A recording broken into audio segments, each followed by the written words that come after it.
What I like to come back to Ely time and time again for is they got giant elk over here and they got giant deer. Connor was lucky enough to draw 3 tags this year. We got to hunt this over here in Ely with archery gear. I love coming out here in the hills with my dad. I just learned so much from him. Let's go get him.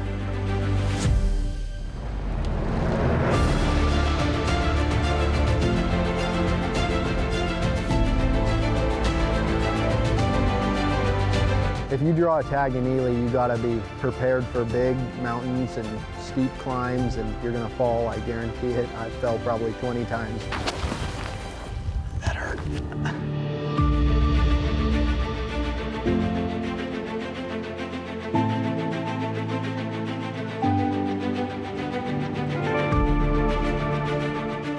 I mean, that's what it's all about, getting out there and getting in the tough stuff and chasing after big bucks.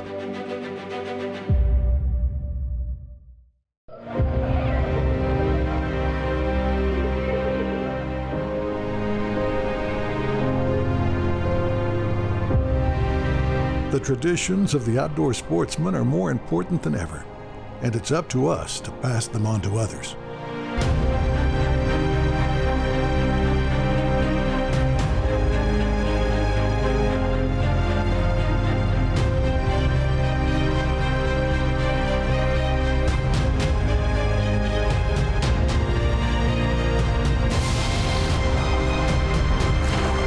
Two families, one passion.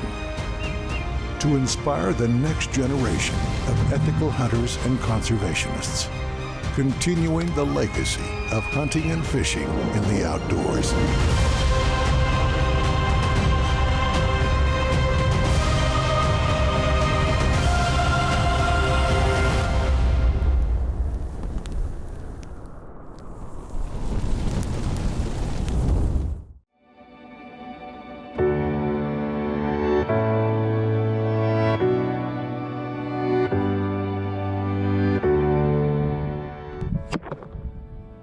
It's good.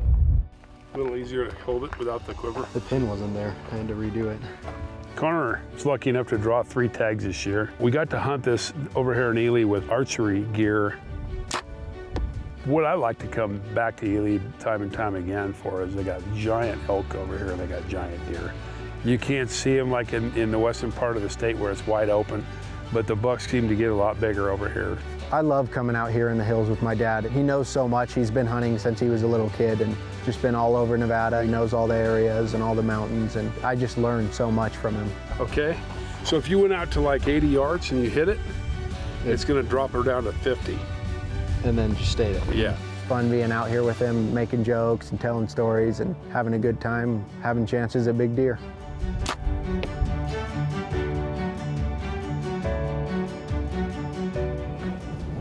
First day, let's go unload.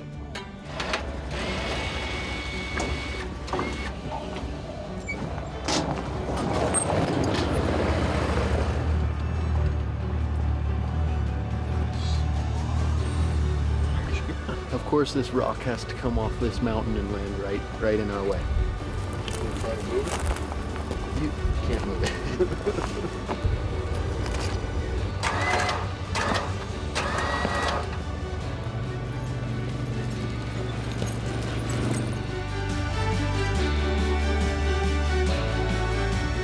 Pull right up on this knoll, Chuck, and a big 3x3 and a 4x3 standing right here about 45 yards from us.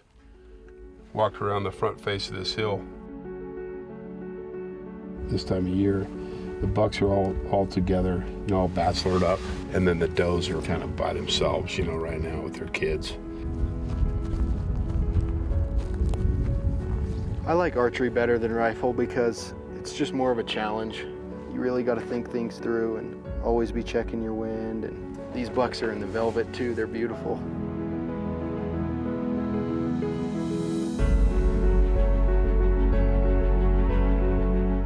We've seen one buck. It was a nice 4x4 right around the 170 mark, and then just right down off this side there was a group of about 10 bucks, and there was one solid heavy 4-point with a nice inline cheater.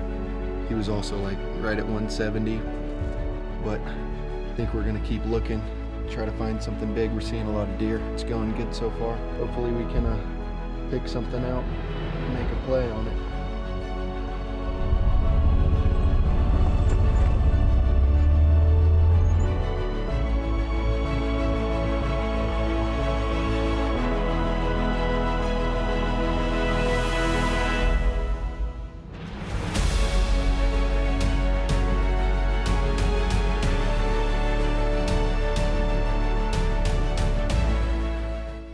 He's a good buck.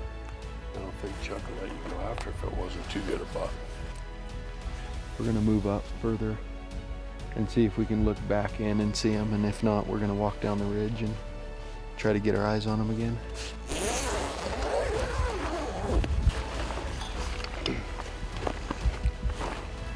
Use these for when you get up close to the buck and you gotta cover your last 20, 30 yards. You slide them over your boots. You can step on sticks and stuff without it being loud. Help out a lot.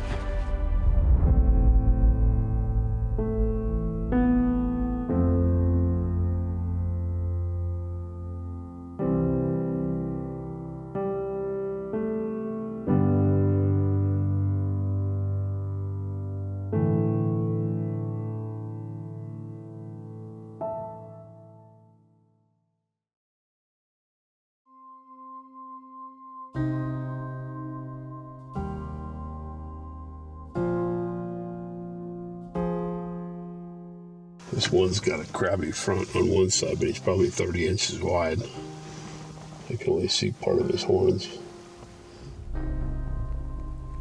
I mean, I think he's a pretty nice buck. But it's up to you, Connor. I mean, if you want to try to walk over there or something like that. I don't think it'd be worth it.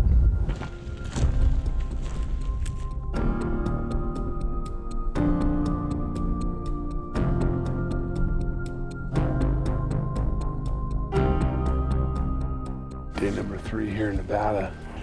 Put the vortex to work. There's 4 deer right here, about 100 yards, walking right to us.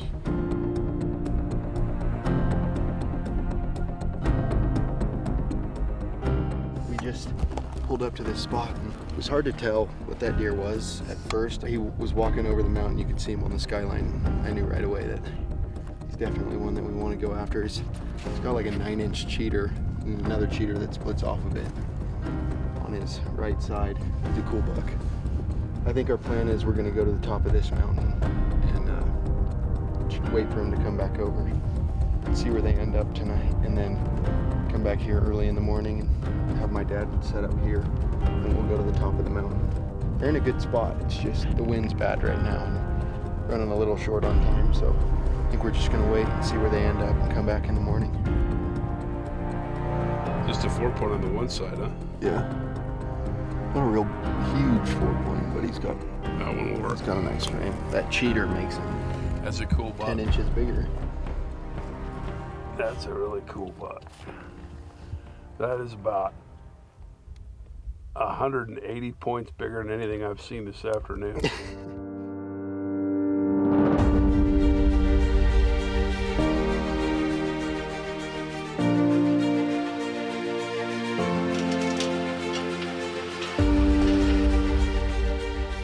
Going up early this morning to see if we can spot him, and if not, we're gonna hike over where he walked over and see if we can see him back in there. I'm excited. He's a nice buck. Hopefully we get a crack at him.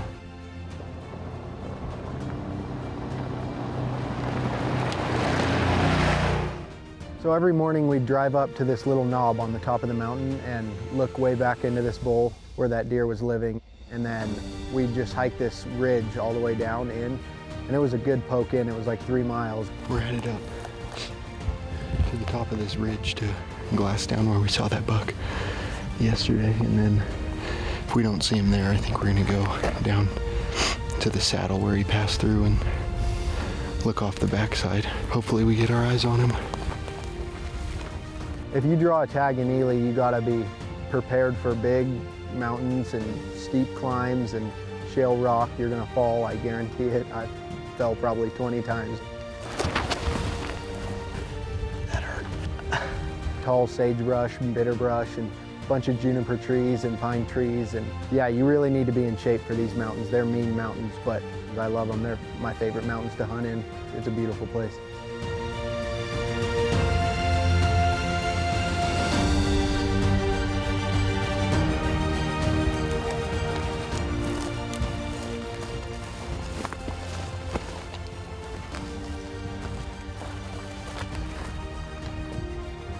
Hiked over the top of this mountain. It was a couple miles in here, and we were checking out a few bulls back in here, but we never found that buck. So now we have to walk all the way to that road. It's not going to be a fun one, but it's our only way out of here. So he's got to be in here somewhere. We hiked through some total crap. I almost fell about 10 times. You know, there's a lot different challenges. Hunting a 200-inch mule deer with a rifle or hunting a 200-inch mule deer with a bow. Getting that done is very tough.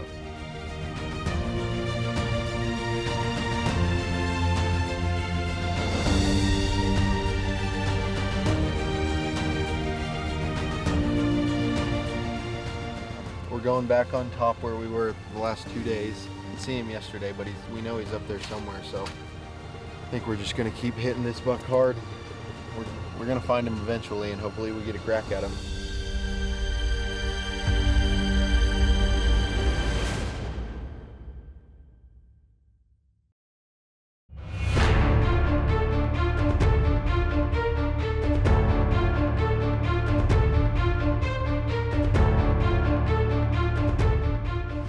We pulled up on our glassing point over there. I looked off to the left and there was this little juniper tree. There was this buck standing next to it. I couldn't really tell what he was because it's super windy. I saw the buck like lift his head up and turn his head kind of in the sun and then dropped it back down. I knew right away that it was the buck that we saw 2 days ago. We got a pretty good idea where he is, so we're gonna head up this ridge, drop down off the ridge onto the saddle, try to relocate him, and then make a plan from there. Let's go get him.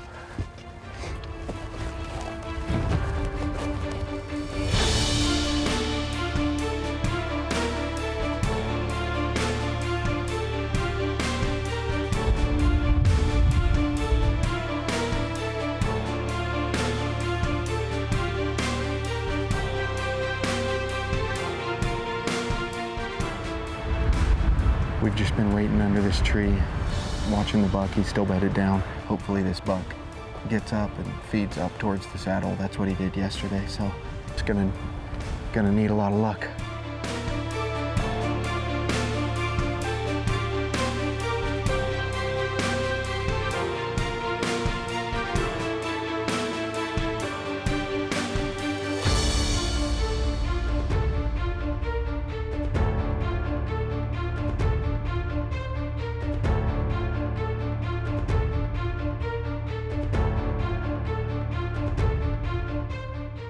We were going in and me and Trevor were sneaking, going behind every bush we could go behind.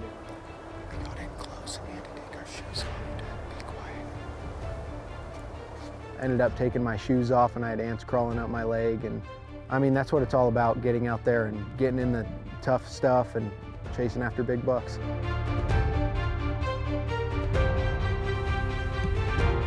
We got about 70 yards from where he was bedded and just kind of sat tight. Then he was with a little buck and the little buck stood up and started looking at us and then started working down where we wanted him to work down. We knew he was gonna follow that little buck, go right in the same spot. So we got set up and had a little shooting lane to go through, and when he stepped out in that shooting lane, my heart was pumping. I was so excited.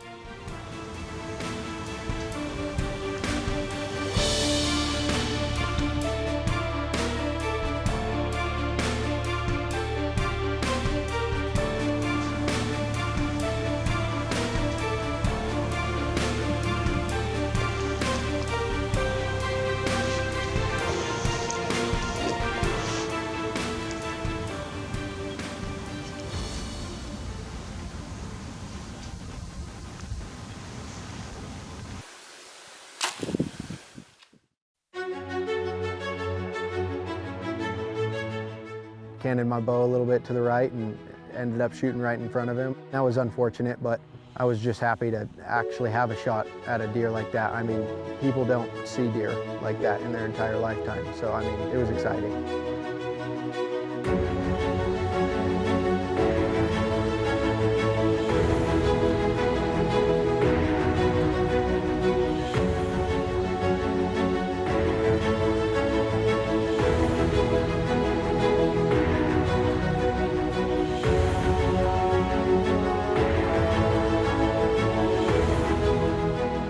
We hunted that buck for 8 days out of the 10 days we were here, and it just didn't happen. Now exit and return, we come back to Ely with a rifle in our hands, because in Nevada, youth hunters get to hunt all 3 seasons. Connor's got a youth tag, which is pretty unique to Nevada. They allow these kids to have these tags, but they can hunt archery, muzzleloader, and rifle. Normally probably wouldn't put in for that bow tag, so it gets them out and gets them introduced to archery and, you know, having a good time in the outdoors with their mom and dad and their family. That's what it's all about here at Prime Revolution.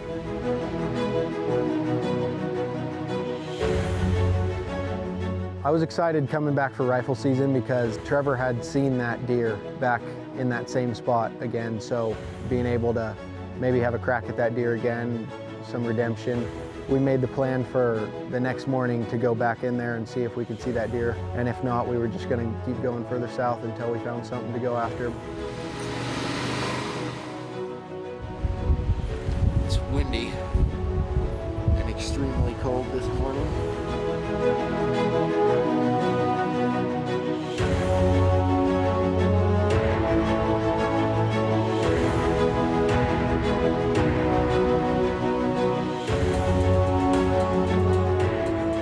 I think the day before we saw 9 bucks, and I think that morning we saw 21 bucks or something in there. Ended up finding a real nice mature 4-point. Decided to make a play on this buck because, I mean, it's hard to find a buck better than that.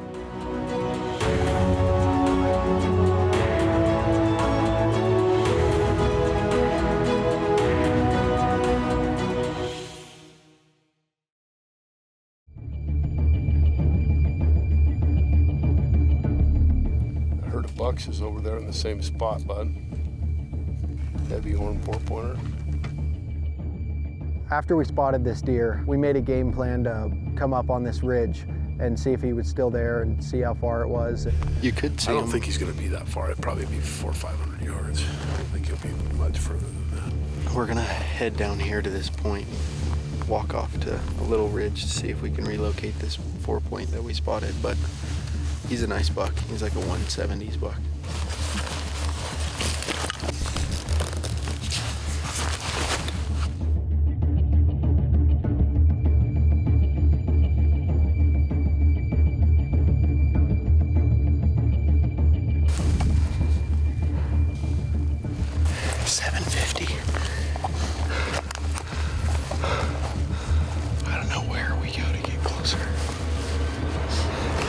Once we drop any further, it's going to be hard to get a rest because we're going to be shooting back up in the mountain straight down. I don't know, let's just take it slow and see if we can get around that.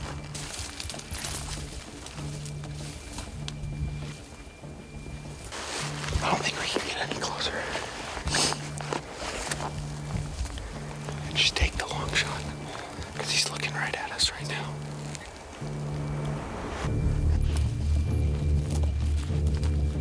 We snuck on the backside of the tree line and belly crawled over to the log and got down. We got set up, got a good rest, and he was just bedded down. We waited for him to stand up.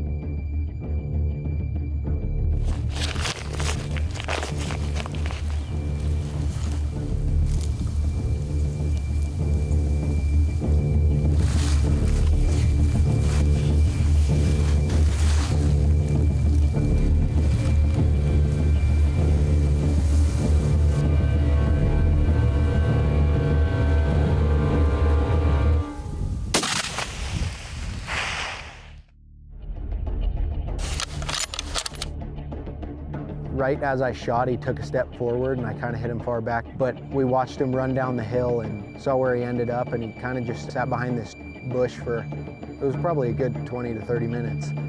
Then eventually he just took 2 steps out from the bush and I let him have it.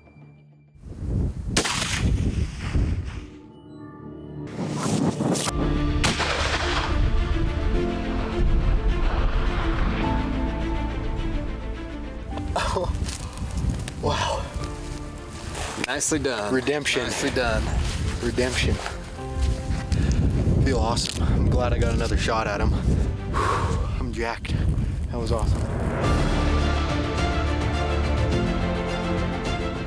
I really didn't know what to expect going in, walking up to that deer, but when I got there, he was way bigger than I thought. I was so excited that I actually made a move on that deer and made it happen. Oh, that's a nice buck. He got bigger points than I thought he did. Beautiful basket horns, nice and tall. Beautiful cape on him too. It's like black.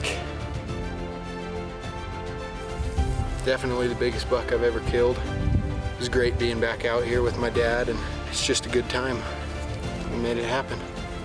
You earned this one. Good job. Congrats. Thanks.